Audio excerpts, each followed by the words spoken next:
So this is the new 2018 LG Gram 15, which now boasts 8th gen processors, one of the longest battery lives I've ever tested on a laptop, a USB-C port which now supports Thunderbolt 3, a fast fingerprint reader built into the power button, and a few other little tweaks here and there, all while being the world's lightest 15.6-inch laptop, weighing just 1.1 kilograms. That's about 2.4 pounds.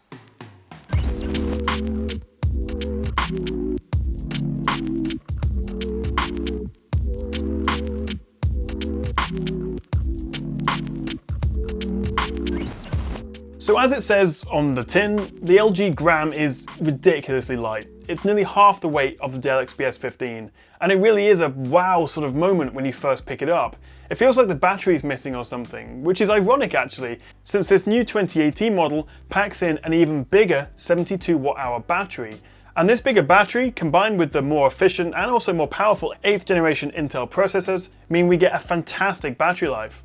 But while it doesn't quite reach LG's quoted life of 16.5 hours, it's still very good. An hour of YouTube at 50% brightness dropped the battery by 10%, so you'll get about 10 hours of video playback, or in my experience with normal everyday use, about 11 to 12 hours overall, which is still very impressive, and in my experience a good 2 to 3 hours longer than most other laptops, including the XPS 15 and even the MacBook Pro 15. But what about the specs and the price? Well, the LG Gram comes in 13, 14 and 15 inch sizes, with this 15 inch starting from around $1,250, which gets you an i5 8250U, 8 gigs of RAM and a 256 gig SSD. I think this is the best option. It's fast enough for pretty much everything you'll need, including a bit of photo and full HD video editing. The one I've got here is actually the top spec model, which will set you back a cool $2,000. Packing in an i7 8550U, 16 gigs of RAM and a whopping 1 terabyte of SSD storage, which is actually split over two 512 gig drives, although they are SATA SSDs rather than NVMe, so it's not as fast as some other high-end ultrabooks, and actually a little disappointing given the price. Although, to be fair, I think you'd be hard-pressed to really notice the difference. But the main thing for me is there's no option for any sort of dedicated graphics card on any of the specs. And even this $2,000 model struggles a bit with intensive 4K video editing or any sort of serious gaming. For example, Rise of the Tomb Raider at 720p with just medium settings averaged 15 FPS. Even Fortnite with the same settings averaged a pretty unplayable 20 FPS. Although I was happy to see the laptop never got particularly loud or even hot, even under load. But clearly the LG Gram isn't meant to be a high-end performance or gaming laptop, it's an ultrabook.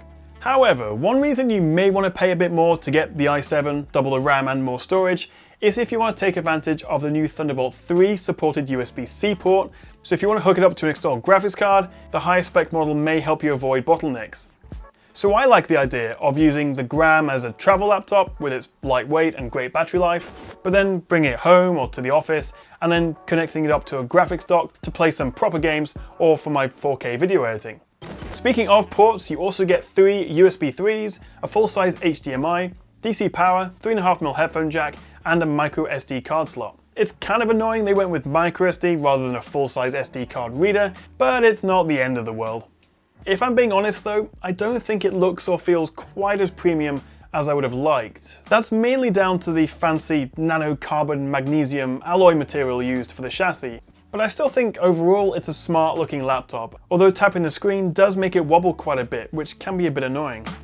The 15.6-inch Full HD IPS touchscreen looks good, and has decent color accuracy too, covering 100% sRGB and 76% Adobe RGB. It's not the brightest at about 280 nits, which also doesn't help the fact that the glossy screen can make it quite hard to use under really bright conditions.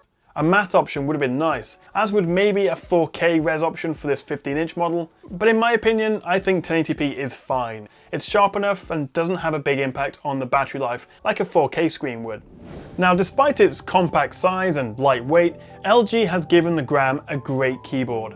Typing on the backlit chiclet keys feels responsive, there's a good amount of travel, I really like it. I have to say though, I'm not that fussed on the numpad, which isn't something you actually see very often these days. It might be useful to you, but for me, it's a bit annoying because it just makes the rest of the keyboard feel a bit more cramped, and it pushes everything to the left a bit so it's off-center with the touchpad. The touchpad is a little smaller than I would like ideally, but like the keyboard, it's still nice to use, it feels smooth, and I didn't have any issues with it. But as I say, I do find myself using that touchscreen quite a bit anyway. One thing I really do like though is the fingerprint reader, which is built into the power button at the top right of the keyboard. Just one press with your registered finger and it'll turn on and log you in all at the same time. It's really handy. So should you buy the LG Gram 15? Well, it is incredibly light and portable. So as a travel companion, the weight combined with the solid performance and exceptional battery life, well, it's ideal really. It's not the best looking, the build quality, particularly the screen, is a little bit questionable, and I'm not sure about the numpad. But none of these are deal breakers, and overall I definitely recommend it. It's a great all-round Ultrabook and a solid step up from last year's model with much faster processors, Thunderbolt 3 and a better battery life. It's also decent value for the entry-level model, which I put links to in the description below if you want to find out more.